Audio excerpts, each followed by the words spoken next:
讲到中华民族在台湾社会依然是很敏感。蔡英文还说：“我读中国书，我是中国人。”对于赖清德来讲，这句话是绝对吐不出来的。两岸问题逐步的从单纯的国共内战变成了两岸对立，再增添了台独的性质。当你做去脉络化处理，我把前面切掉，我的邮箱后面就剩下台独了。前非洲阿亚非地区的前殖民地就大量的独立，当时毛泽东也是非常的拉拢拉亚非的新兴国家跟人民共和国站在一起，当这触犯了苏联的大忌。不过这样的结果是让当时中华民国在联合国里的处境就越来越困难，因为支持中共的席次不断的在增加。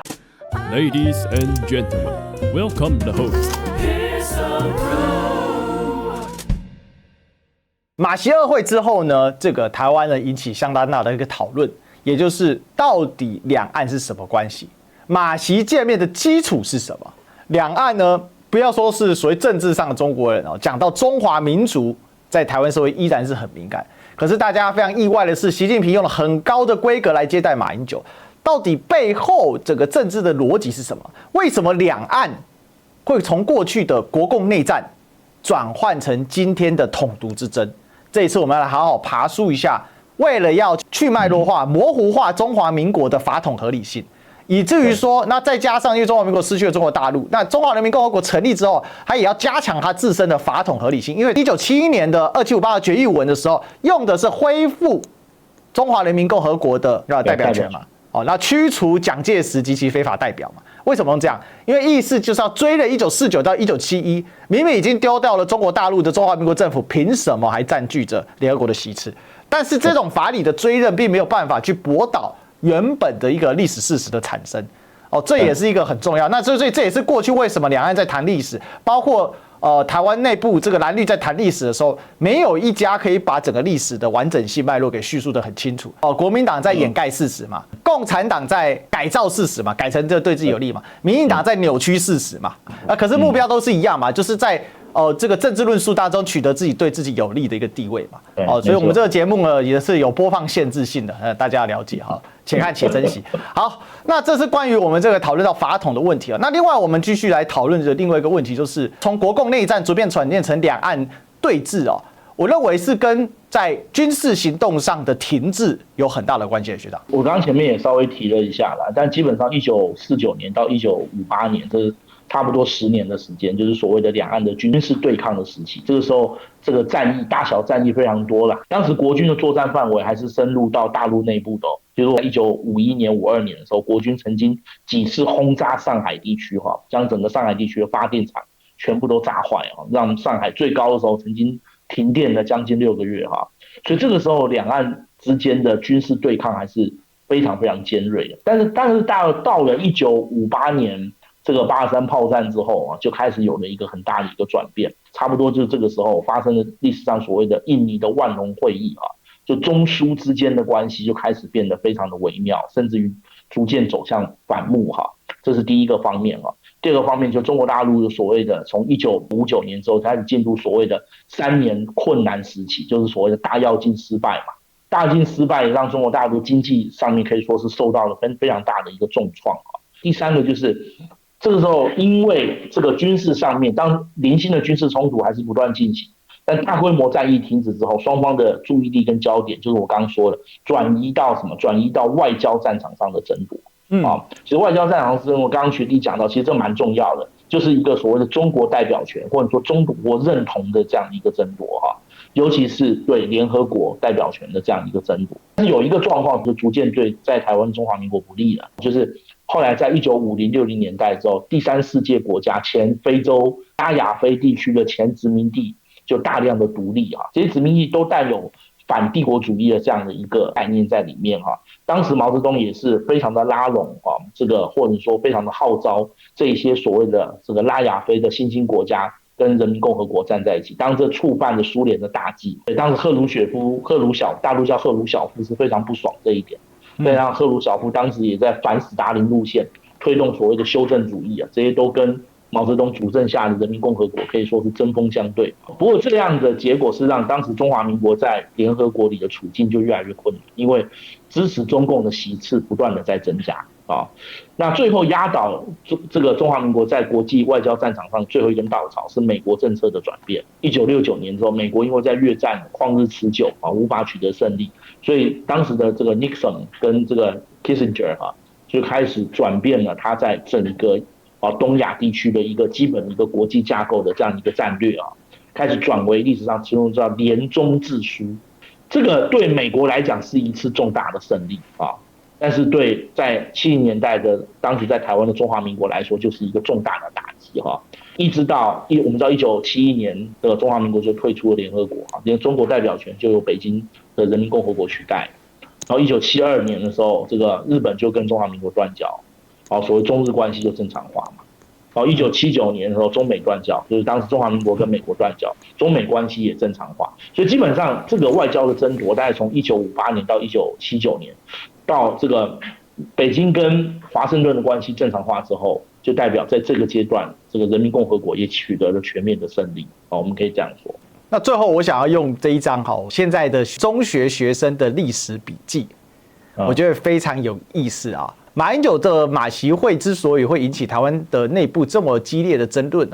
其实我们把争论的重点都放在你到底认同你是不是中国人，甚至可以说这次习近平是往后退了一下，小小退了一下，把政治意涵比较强的中国人用中华民族更多的去取代。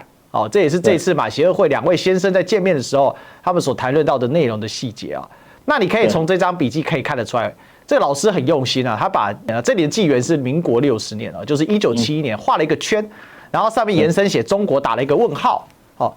其实整个两岸的问题从国共内战的延续到了1971年也就是民国60年退出联合国之后，就发生了一个根本性的法理的一个转变。也就是当你的国际法人，中国国际法人失去之后，即便你内部压抑的再凶，你这个白色恐怖抓的再厉害，反台独抓的再厉害，但始终压抑不住是本土意识的增长，还有你的第一代具有在中国土生土长的这一些政治精英们，他们也逐步在褪色。一方面呢，可能呢第一代开始跟台湾的本土的住民开始混血，本土化。另外一个就是说，你的法理的正统性也在退却。但是我们今天梳理是很复杂的，为什么呢？因为呢，当时这个配合了太多的事情一方面是中华民国政府打不赢中华人民共和国政府你退守到台湾这个小岛来；另外一方面呢，是你这个外部环境，也就是全球性的反帝国主义，还有殖民地的大规模的独立。再一方面呢，是中苏交恶，还有苏联呢，这个进入了1970年代苏攻没守的情况之下，苏联当时因为石油危机之后，苏联钱多到满出来全球性资源，而且他们后来换了一个领导人，就是非常有名，叫做苏勋忠台湾分叫做布里兹涅夫，大陆的话叫做勃列日涅夫嘛。他这全球狙击美国美国的压力也很大，他也必须寻求一个在战场上的失败，也就是在越战上也是不顺嘛，接着后来就开启了越战嘛，所以他必须要在外交上找补，所以他就更加的去拉拢了中国大陆，所以1971到1976，它是整个逐步的往后退行。还有呢，你之前为了要镇压台湾，就是清理出一个符合国民政府执政的环境的一个政治上的镇压的行为，军事上的这种很具攻击性的行为，就是228嘛，还有随后的白色恐怖嘛，那你也必须它的这个代价也会慢慢回来嘛。这些有彝族他们会来追讨那他们就很多就转向了台独嘛，所以你可以看到从这张图里面，从228里面把它给拉出来，所以它是多项力量的结合之下呢，导致了中华民国政府政党国民党，第一个，它在未来不久的这个时间点，当第一代政治强人老蒋倒下去之后，第二代政治强人蒋经国他必须寻求一个和解化，而且他必须要发展。所以这也间接促进了什么？开始你看10大建设为什么在60年1971年开始推展产业升级，逐步的，第一个你要让老百姓过得好，人家才会支持你第二个，你必须跟本土政治精英和解推台青那第三个，你必须在国际上面去寻求一个突破路径弹性外交那第四个呢，你不能继续的维持武力的对抗，为什么？因为之前维持武力对抗，还有一个就是老共内部的问题也逐步缓解嘛，包括毛泽东这个在1976年的时候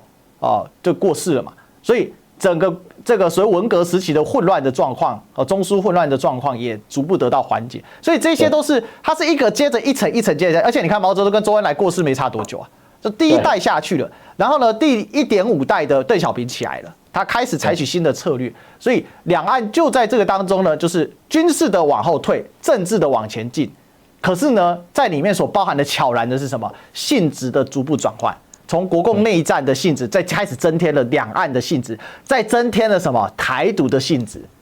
所以，当你做去脉络化处理的时候，就会出现一个问题，就是我把前面切掉，我的留下后面就剩下台独了。所以这张图看起来很清楚，可是里面却是很复杂、很模糊。而且你看，这个老师用的是什么？民国68年，就是1979年的台美断交嘛。理论上来说，是中华民国跟美国断交，怎么会叫台美断交呢？所以，民国60年、1971年退出联合国，对于中华民国法统的伤害其实是蛮大的，也导致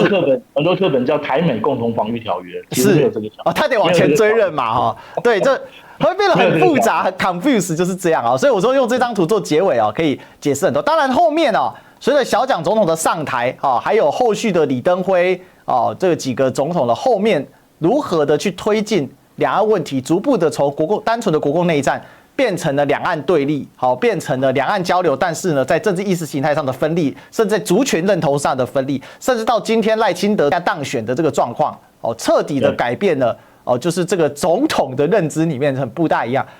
再怎么样啊，蔡英文还说过，我读中国书，我是中国人。